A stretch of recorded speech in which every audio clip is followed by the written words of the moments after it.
Okay, guys, quick political video for you today. And this one's about Russian politics. So, a couple videos back, I'm pretty sure that this was during one of my live stream sessions, Fakesagan Rape Society. And I'm not going to go through them and try to actually find the timestamp because they average about 2.5 to 3 hours long a piece. And it's too much work to go and find something like that. But I distinctly remember somebody in the chat asking me, when Vladimir Putin's term limit runs up, do I think that he's going to change the Russian constitution so that he can stay in power? And the answer that I gave to that was, I don't think Vladimir Putin is going to change the constitution so that he can remain in power. I think the Russian people are going to demand that the constitution is changed and more or less force him to stay in power. The thing about this is, Putin is basically a slave to that god tier 85% public approval rating that American politicians could only dream of.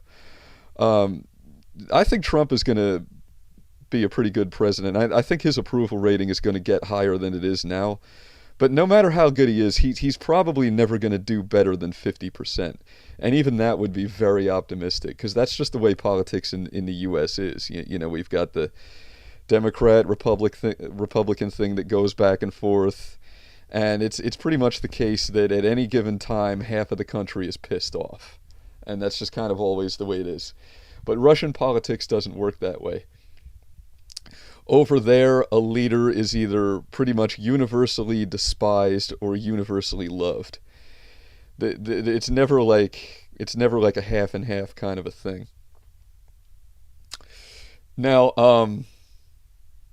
so like I replied during the live stream, I said, when his term limit runs up, he's probably going to try to leave office because I'm sure that he would like to take the fortune that he's accumulated and go, live the good life on the French Riviera for the rest of his days or something and put the executive pen down. But people aren't going to allow that to happen. They're going to say, no, Volodya, you must stay. Well, in this the channel recommendation that I gave you guys a couple videos ago, she released a new video today that really illustrates the point I was making pretty well. So I'm going to play this now. I'm going to go ahead and full screen it so that you guys can read the text. Иванов Василий Борисович, артист, член Союза кинематографистов Российской Федерации.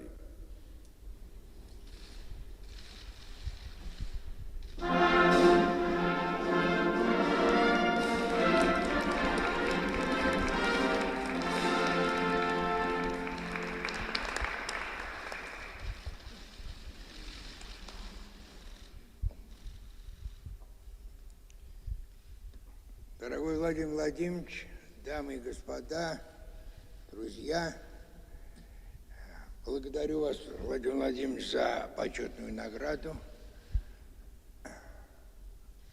Недавно, будучи в Челябинске, вы всех нас взволновали тем, что высказали свои мысли о том, что вам, может быть, и не стоит дальше продолжать деятельность президента.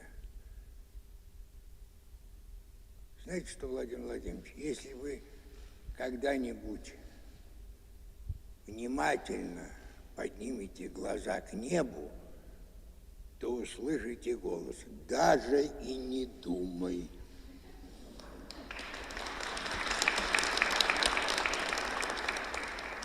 И это будет голос нашей с вами великой Родины России. Спасибо.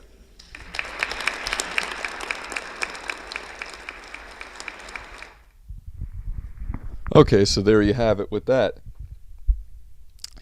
Now, it's certainly not always the case that Russian politicians enjoy a high approval rating. Boris Yeltsin's, for example, Boris Yeltsin's approval rating was, I believe, about 2% when he left office. And I'm not dissing Boris Yeltsin. Um, he had a difficult period in Russian history to preside over, right? Because after the Soviet Union collapsed in 1992, they're transitioning into becoming a capitalist economy. Obviously, that's going to be a difficult economic period, and it was. The ruble lost a lot of its value, and the Russian people had to witness their country steadily losing its influence on the world stage to the point where Russia wasn't even really discussed in mainstream Western media anymore. It got to the point where they weren't being taken seriously, and we really started to see that turn around in 2008 with the South Ossetian Abkhazian conflict, the Russian Georgian War.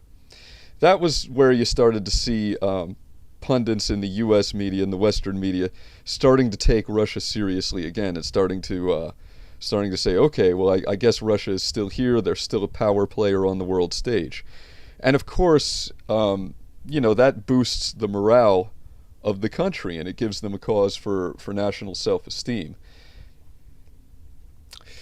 So Putin's term limit will expire next year in 2018, and that's because of an amendment to their constitution made by Dmitry Medvedev.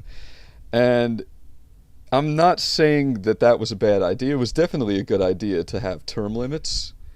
Yet, nevertheless, I think it would be very naive to expect that Putin is going to leave office next year.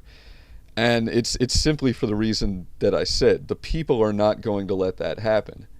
I mean, they will handcuff this guy and chain him up inside the Kremlin. They will keep him in office, whether he wants to stay or not.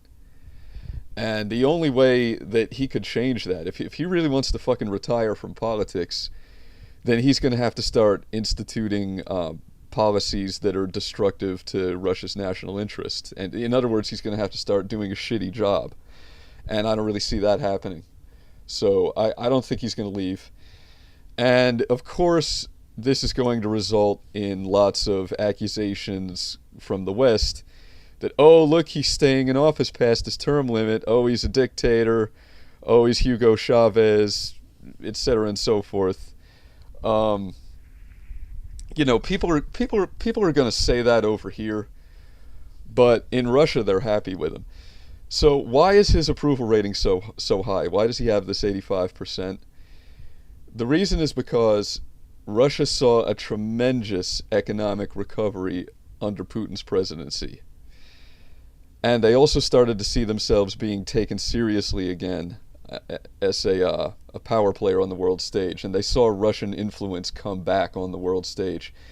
So just do the thought experiment. Imagine if the United States had a president who presided over like a 200 or 300% economic increase. Like we saw the dollar get like 200 or 300% stronger than it is now. So your dollar buys like twice as much or 3 times as much. And then imagine that same president saw the United States like conquering all this new territory and stuff. Think about how popular that president would be. Well, that's basically what Vladimir Putin is in Russia. They love the job that he's doing. Now, of course, I'm not making the claim that everybody in Russia is a fan of Vladimir Putin. And for those who say he's a dictator, I would merely point to the fact that there's public protests happening in Moscow all the time, and they're allowed to happen. It's not like riot police come out and squash these protests. So there is that 15%. There's 15% of the Russian people that hate Vladimir Putin's guts. And over there they would be referred to as the fifth column or liberashkas. Liberashka is a word that essentially means Russian liberal. because in the terms of, and of course liberal is a loan word over there. They get it from us. They get that from the United States. And in the terms of Russian political discourse, it seems that the term liberal essentially means someone who's disloyal to the country. So that they seem to understand pretty well how things work. But anyway, yeah, he's you know, there are 15% that want to see him go. This 15%, you find generally that these are people who want to see Russia transition into more of a Western style country. These are people that have more of a pro-globalist mindset.